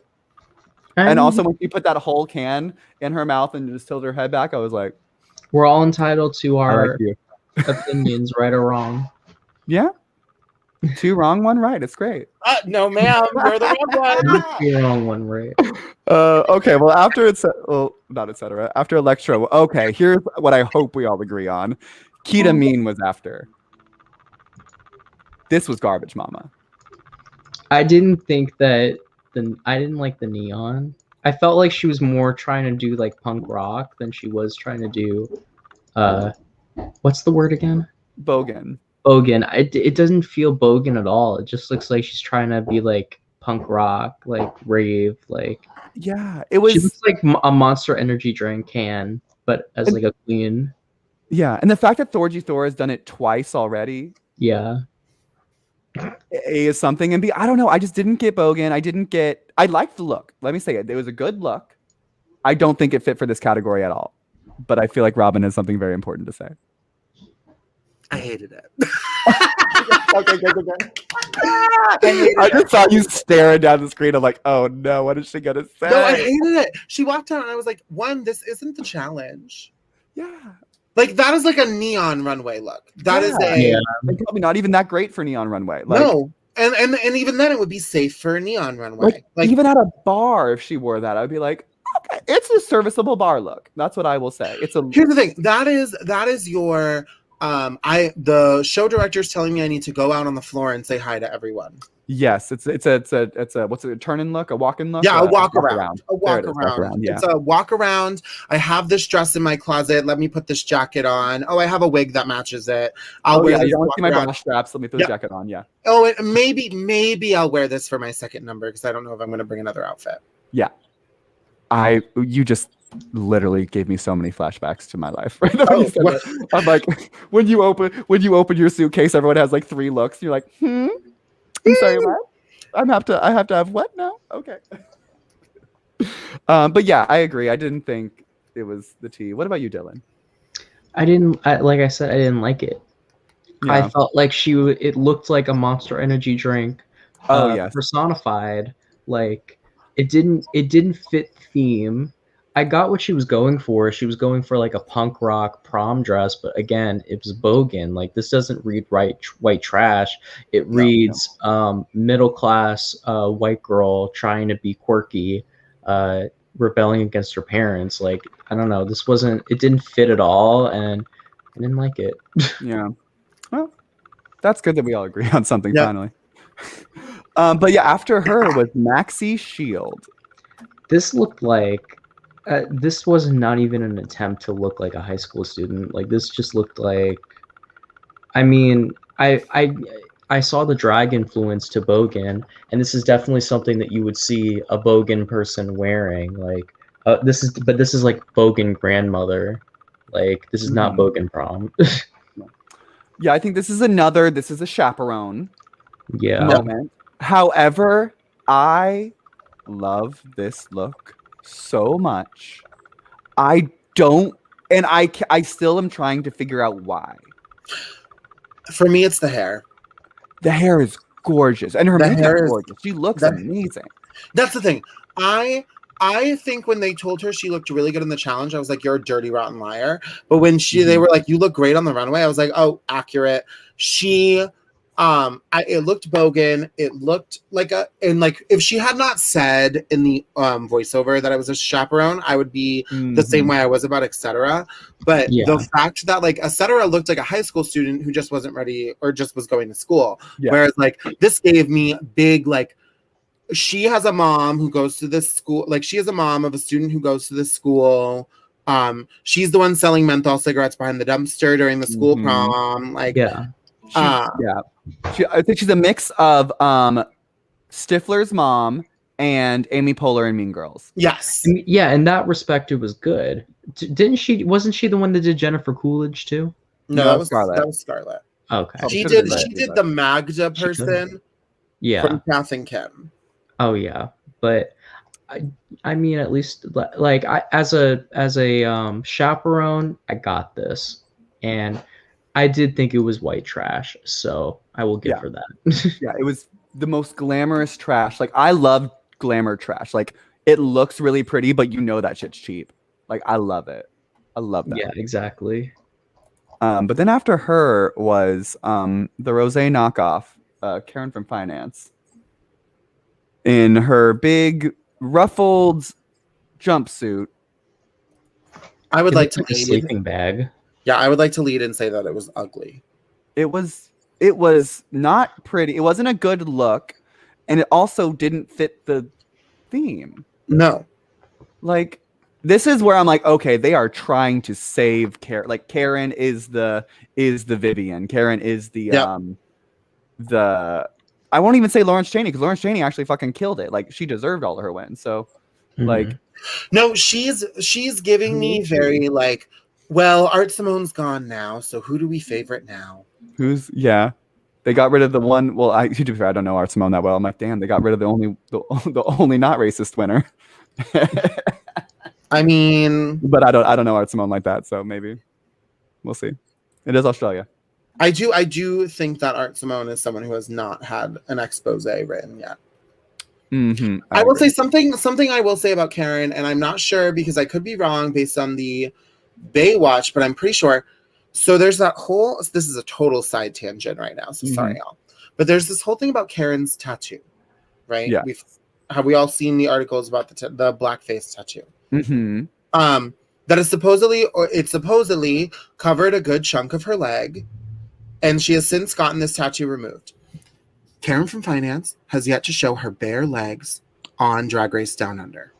Oh. Every single time that every time she's in jeans, I've yet to see her in a pair of shorts during the show, and it's hot, mama. So I've yet to see her in a pair of shorts. She's constantly wearing full tights because she's padded every time she's in drag, and all of her outfits have either covered her legs by tights or been long enough to cover her legs. Yeah, I'm curious. I would like to see the leg. Show me some leg. People call her KK Karen from. Oh, that's fun. That's a good one. But I will say, I do like, that was something I noticed last episode, and because I was thinking about it in my head, I was like, wow, they really don't like, she really is just like, maybe she's just uncomfortable with her body. Like, because I think during the Baywatch, I found it funny because like during the Baywatch one, I think she's wearing like dark tights. Oh, yeah. I see that. And that is another reason that I would be like, maybe you did not cover up that tattoo. Remember not. I don't know. I like that. Yeah, where's Kels with the conspiracy theory? I know. I'm like, Kels, show up with the theory because I got one. Well, are we ready for our verses before we get into like the lip sync and everything? Was that the first person? The last person? Yeah, Karen was last. I always forget there's so much less of them. Yeah, there's only 8 of them this episode. Oh wait, hold on. Let me go grab my lyrics real quick. They're in my room. I'll be right back. That was what I went to grab. I have them on my phone. Mine are not good. I don't like mine. Aw, don't worry. Look at the bar was set pretty low by the contestants. So. That's literally what Elise said to me. Yeah, so I wouldn't worry.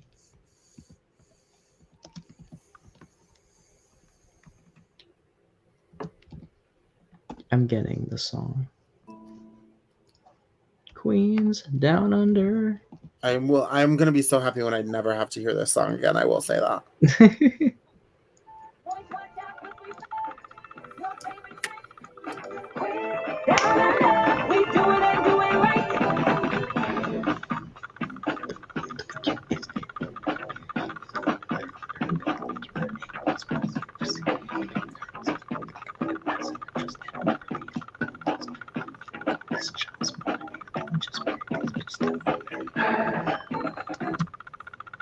That's the break, right? That's the one where then it goes to the next person. That's what. Yeah. The boom. It's like about 15 seconds. Yeah.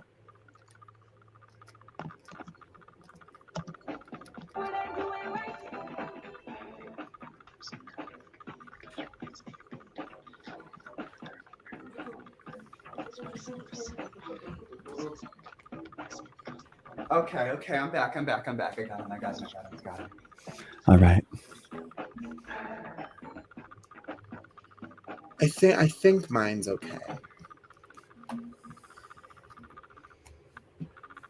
How are we doing this? What's the plan? What's the game plan? I don't know. I thought we can either just like do them like in the clear, or if we each want to bring up like on our phone or something like the track. Just gotta know if it'll go like if we share audio or anything, or we could just go for it.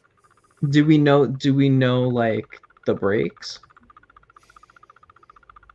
Like did when you to at jump least in? did you listen to the song when you wrote yours? Yeah. So do we want it to be like first, second, third? And just have do you want to do it like in the actual song? Yeah, I can play it. I can go last because I've practiced my song to the third person. Okay, I can go second. Okay, work. Then I'll go first. Let's see if it let's see if it times up with everyone. Okay. Can you guys hear this? Mm-hmm. Okay. Yeah. Slowly, yeah. Well, kind of.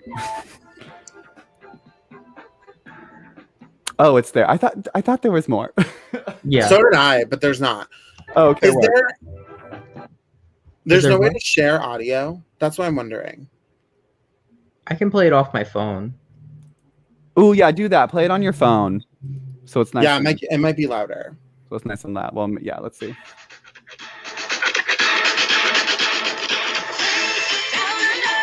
I'll count you down.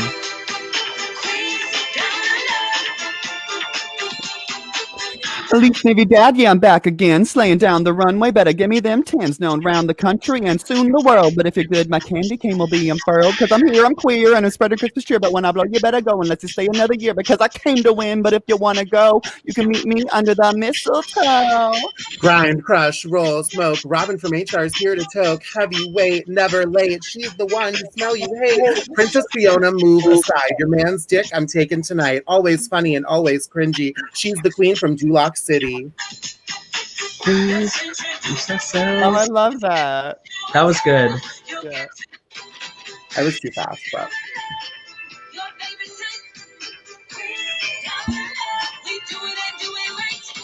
You want to read me for my personality? Look at me, look at you. It's a fatality. Queen's not under, they're under me. When you got an A+, why settle for C? You bitches are obsessed. You're looking like a mess, and trust it'll never be a contest. Will someone please call this child's mother? Because Dylan just buried this bitch down under. Oh, cute. cute. Yay, those were fun. That was fun. I liked that.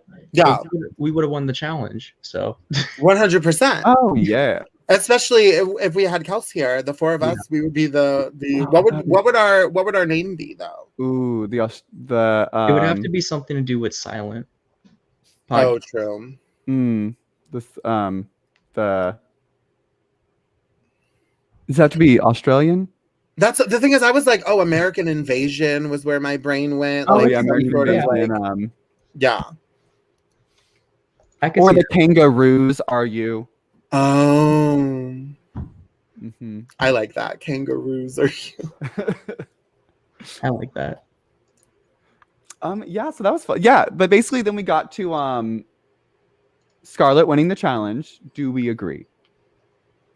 Yeah, I guess. Repeat the question. Sorry, I got a work text message. Oh no, I said yeah. So we got to like Scarlett winning the challenge. Do we Yeah. agree? Yeah, I guess I have to. Like, it was good. Who would you have as the winner? That's what I can't think of anyone else. Yeah. I would, if I wasn't gonna do her, I would do oh fuck, what's the other one's name? See, this is how bad it is. I can't remember their names. Anita Wigleb. I could have seen her winning it as well. I could see it, yeah, but I see why. I thought Anita could have taken it Because of the judge's response. Yes. Yeah. I do think that Scarlett, they are setting Scarlett up for a storyline with this win. I do feel like to kind of show her as like the pop star-esque one, the very much the like leader, beautiful, gorgeous, expected win because she's young and like pretty. She's young, pretty, and white. The drag race. Yeah, trifecta. RuPaul's three favorite things. That actually is so real. Yeah. Yep. Oh. Yikes. But we got, so the bottom two was Coco and Electra. What? I don't agree. I don't agree with any part of that. Okay, so we understand you are an Electroshock stan. I don't agree she's in the bottom two. I think Karen should be there. I do stand by my Karen Electra swap. I will say that. Okay. I do think Coco should have also not seen the bottom, in my opinion. I think again, this was the episode where I would have done like you're all bottoms rather than the snatch game. Like I would have done like you win, you're safe, the rest of you are in the bottom. Yes. Like on whatchamacallit, would you have would you have done it like in season 11 where they just put a whole team in the bottom? Yes. I would have gagged. I would have gagged if all four of them lip synced. But yeah. I felt like they should have, just because I feel like a lot of them need to wake up. Like I feel like them all just being in the bottom three, quote unquote, and then being saved wasn't enough. Like you really need to they need to lip sync for their life because they're not. Karen needs to lip sync for her life. There's been 2 episodes now where Karen has questionable placements, and I can just see it now. Whoever that person is who's making those like is Drag Race blah blah blah rigged videos on YouTube, there is going to be one of like. Yeah. Was Drag Race Down Under rigged for Karen from Finance? I mean, it kind of is. Here's some tea I can spill that I don't know if people know about. Yeah. Maybe they do. So I do know that you can negotiate your placement in your contract. Yeah. What? So you can go on the season knowing you will make top 5 no matter what. Yep. Derek Barry. You can make top 3 no matter what, Courtney Act. You can if you have the management team behind you, because that's the thing. So many people apply for Drag Race now without an actual like agent or a team behind them. When you apply for Drag Race now, you really do need like a team, because if you get far enough, you are going to want like you in the process, you need someone who's going to negotiate that contract. Because that contract doesn't give you any liberty. Like if you wanted to like have your own show or go on to have a career, like you really can't. After whenever, until however long they release you from it. That's why Courtney Act like is able to be her own thing now. RuPaul blocked her on Twitter. Ooh. But and Courtney luckily has, and also the contracts weren't as bad back then. Like they weren't as. This is a newer like kind of thing where now they're recognized as a global brand. Well, and also if you have a following, I think that's the big piece, is if you have a following, you can essentially negotiate doing better on the show. That's like the best kept secret about, like the worst kept secret about Drag Race ever. Like people have known that, like you can tell that from the beginning of time. Back, I think with season 4's editing is when you really start to see like, like, why did Willem have to get disqualified? Because I guarantee you in Willem's contract, it was like, you are going to make the top. Oh, yeah. Well, no. Willem got disqualified finally because she had a gig the next day. Or something like that. She's like, I gotta go. Like, I have a gig. Like, are they not going to kick me off yet? Like, but I don't know. Yeah, I actually don't know about Willem's. I know specific, like some of like her like disqualification stuff, like all the interviews I've seen, but I'm not sure what her negotiation was like in the. I'm sure she'll spill it eventually. It had to be so. I mean, that's the last thing she probably has to spill. But so, do you agree with who went home out of the bottom 2? Yeah, I felt like Coco lost that lip sync.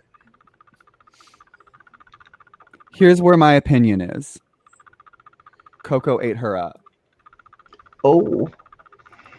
Electra did way too much. Electra did way You have to remember way too much. With lip syncing, like you were just saying, performing is not just splits and tricks. That is a great addition to a performance number. But at the end of the day, I don't want to see a split to a ballad. I don't want to see a slow song where someone's going to spin and kick and flip. I want to see you perform the song. Mm-hmm. And I do think that is something Coco excels at. Yes. Is selling the song. I do think by Drag Race standards, Coco lost. Only because Coco was already in the bottom before. That is also true. Coco's been in the bottom all season too. That's the problem. Yeah. Well, yeah, Electra was in the bottom episode 1, Coco was episode 2, and now episode 3 they're both. Yeah. So I can see Electra possibly going home. Like I think honestly it could have gone either way. Oh yeah, both of them have been in the bottom all season. I do think they are. So someone in the chat just asked, do you think they did not put Karen in the bottom because they knew Coco would win? And I thank you, Made by Medi, because I do agree with that. Absolutely. I think they are avoiding putting Karen in the bottom because Karen will not win a lip sync. It's yes, absolutely. It's the Gottmik situation. It's the Bianca situation. Even though I don't ever think Bianca deserved to be in the bottom, I will say that. It's the Sasha Velour situation. It's the, like, when they're in a lip sync without preparation, they're gone. Yep. Like Sasha was on a lip sync season 9, gone. Oh, 100%. I do think that this show is protecting Karen from finance. I really wish I could figure. Maybe it's discussions with her contract and placements. Maybe it is the show not wanting to piss off the American fan base. I do not know. But they really are, between last episode and this episode, saving her from the bottom. Mm-hmm. Yeah, I think that's what it was. I will say these, as much as like I love Coco, like it's probably not gonna be a big difference with her gone. Like it'll be energy wise, but like she just never brought anything. She had 3 episodes and didn't bring anything like gag worthy other than her face. Yeah, that makakeup is it. That's one of the best things. Yeah, but honestly, no one is really bringing anything that's noteworthy, in my opinion. Yeah. But maybe I don't know. What's next episode? What are they doing? So the next episode, I don't really remember the trailer. The only thing I do remember, and that's only because Ramona brought it up when we were watching it, was if you notice, so that at one point they're diving to a pile of stuff. Oh, I remember. Yeah. There's movement in the pile. Like something is going to jump at them. Oh, I think Art Simone is coming back. I can definitely see Art Simone jumping out. Maybe. Oh, I didn't even think, because I knew it was I just remembered it was a sewing challenge. Yes. So I am happy that we are getting a sewing challenge. So happy. I say this is someone that cannot sew. Same. Like I'm so happy because like I think you should be able to construct a garment. Yep. Period. It may not be a needle or a thread. I might be able to take a hot glue in a dream. Take a hot glue, do some staples, take some safety pins. Who cares? Make it a thing. That's why it's more of a design challenge than a construction challenge. Who do you think is going to do well at a design challenge? Ooh, I don't know. Scarlett acts like she can sew. It was in her lyrics. I don't know. I guess I don't know. I would assume that Scarlett can sew and Kita can sew. Okay, Kita gives me big sew energy. I don't know if I'm right. I assume Karen can sew, but I don't know. She just gives me that vibe. Really? I get that. Here's the thing. With Karen, based on her performance in that number this week, and I'm prefacing this with people who have listened to this before, I'm not a big Karen stan. So I'm going to preface this with, I'm sure it sounds like I hate the bitch, because I do. But she gives me the vibe that things are done for her. Yeah, I see that. Like, I guess Karen just reminds me, I might have said this already. Karen reminds me of queens that I know. Yeah. And they can sew. So that's why I think I'm like, oh yes, Karen must be able to sew. But maybe not. Yeah, she does give me the vibe that like it's all made for her. Yeah. But maybe she has been a more prominent queen for a while, so maybe like she used to sew and now she can afford the other stuff. But I don't know. Yeah. I think Maxi, I don't know. For some reason in my brain, just older queens or older presenting queens can sew. I do think Maxi said something about sewing. Okay, then I hope to God that she doesn't fuck it up with like a terrible like design choice or just bad styling, because I can see that happening. Like if she brings out that pearl dress again. That pearl dress was ugly. Like, girl, like you have to like this tonight. Gorgeous. Last week. Yeah, that's the thing. And I also think a part of it was her makeup. I do think her makeup was different tonight. It wasn't as heavy. But yeah, I do think it is kind of a lackluster season. I do hope something shakes it up. Yeah. Because if you think about it, it is going to be a shorter season. Like we're saying, there's only 8 of them left, potentially 9 if someone comes back, which I do have a feeling that someone is in that pile. Yeah. I didn't even think about that. That's exciting. But if it goes back to 9, even then, there's still only what? Like not a lot of 5 episodes left? Well, no, they would go back to 8. Oh, yeah. They would go 9, and then we go back to 8. Yeah. 8. So 8, 7, 6, 5, 4. So that's 5 episodes left. Yeah. Yeah, I can see that. If you think about it, like we're already almost halfway through. If this is episode 3, and then plus 5, that's 9. Yeah. So I could see it being, so if we did 10, that would give us a return and a double save. Yeah. If my math is correct. Yeah. So I don't know. I think it has potential to go somewhere. But maybe it's the first season in a long time I haven't been spoiled on. Oh, true. So maybe I'm just like not seeing the picture yet. Maybe I'll see it. I've avoided a lot of spoilers for this season. I don't know a lot about the end of the season. I think right around now is when my my prior knowledge is flopping. Wonderful. Do we have any final thoughts? Anything we want to share?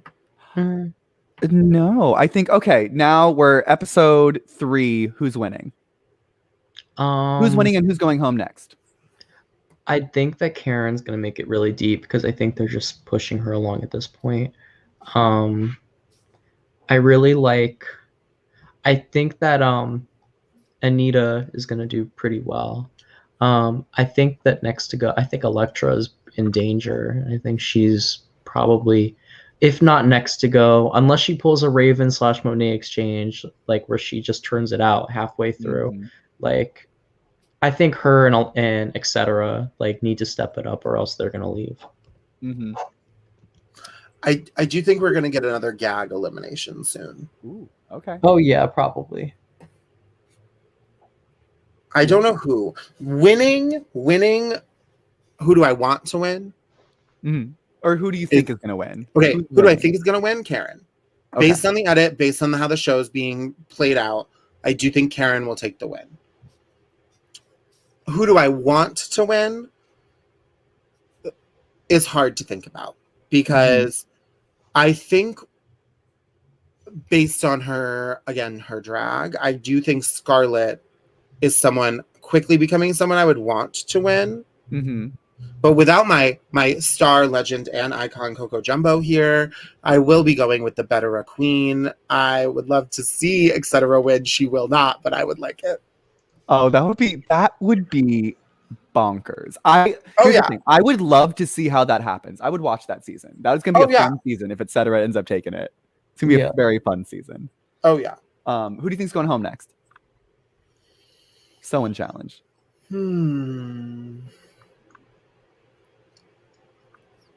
I want to say Elektra, but also like sometimes the people who like have a basic drag style and in a design challenge end up doing really well. Yeah.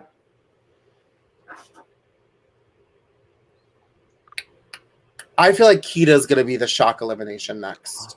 Oh, okay. Are we getting the Anita Kita next week? I feel like it could be a time to get it. Yeah, maybe neither of them sew. Or maybe one sews and just doesn't do well, because that happens a lot too. Just because you sew. Well, and also if one of them does, here's the thing: if one of them does like bomb, force into the bottom in a challenge, you know that they, based on what they are doing with Karen, will bomb and force the other person to also be in the bottom. Yeah. I can see that. Yeah, I think where it's going now, I do think Karen's gonna win. Only it's gonna be producery. Yep. And I do think Elektra might be going home next. I just see it in the cards. It's very Tynomi. It's giving me very Tynomi Banks, like the lip syncer. Like she's the first lip sync assassin, and then another one's gonna have to come about later in the season. Yeah. Yeah. But like I said, could be wrong. I would love to be wrong, obviously, but my hopes and my realistic thoughts are different. That's what we're getting at. Yeah. But like I said, it's $4 a month, $1 an episode to watch, and I'm getting my money's worth. Oh, yeah. I will say that the show, I would rather watch a lackluster season of Drag Race than no Drag Race, to be honest. Yes, very bad. And I don't think I used to have that opinion. I think when I used to watch Drag Race, I was like, I'm watching Drag Race for the drag. And now that I watch Drag Race for the reality show of it all. You tired, hon? What? Dylan, you tired, babe? Going to bed? I am. I just had to stretch. But yeah, that's my thoughts on that. Now that I enjoy it as a reality show, I'm good. I feel like it is more a reality show than it is like representing drag at this point, which is unfortunate, but that's kind of what it is at this point. Oh yeah. I'm still trying to figure out if it's a good or bad thing for, let's say, like a local queen, that if that Drag Race is now so saturated and widespread and almost like mainstream now. It's a good thing because they're likely to book real high. They'll book them. Yeah. So here's the thing. Not a local girl. For local queens. I thought you meant queens that go on Drag Race. Yeah, queens who go on Drag Race, their life is going to be different. Yeah. No matter what. We've watched that. You instantly can make your booking fee like at least $1,000. Like at least in the first year you're done. But if you think about it, that club that is spending, like, let's say, for example, a club spends $1,000 to have etc. there. Every person who's opening for etc. most likely is not getting paid. Yep. And if they are getting paid, it's like $25 in a drink ticket. And also, etc. is getting the only room upstairs, the only dressing room that's upstairs and actually can hold more than one person. You all are getting put in the dressing room adjacent to the dance floor, which is actually a bathroom that we put a curtain up in front of. And you each get a stall. That's the thing with, that's what I don't like about Drag Race versus local drag. Well, in the words of Jasmine Masters, I went on the show just to get a higher paycheck. Yeah. I mean, that's the thing is, like, it also makes it makes drag almost like, it turns Drag Race into, it monopolizes drag in a way that I think is so counterproductive to what drag is. Because drag, it's supposed to be counterculture. It's supposed to be making fun of something. So if it's when you take yourself too seriously, that's not. Well, that's what they say on the show all the time. That's Michelle's, I think, biggest critique for everyone is like, you're taking this too seriously. But then they only enjoy girls whose runways are like $10,000. Like it's Drag Race is one of the biggest hypocrites, I think.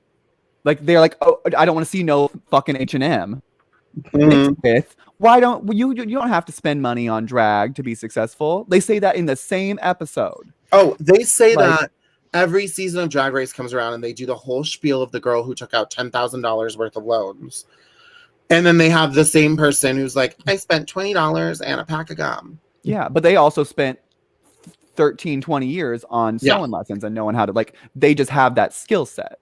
But doesn't mean they can dance or sing or act like all these other girls can do. So it's like, it's not, one is not better or worse than the other. I just wish they would treat it all like evenly. I do wish there was Drag Race. I do wish there was a less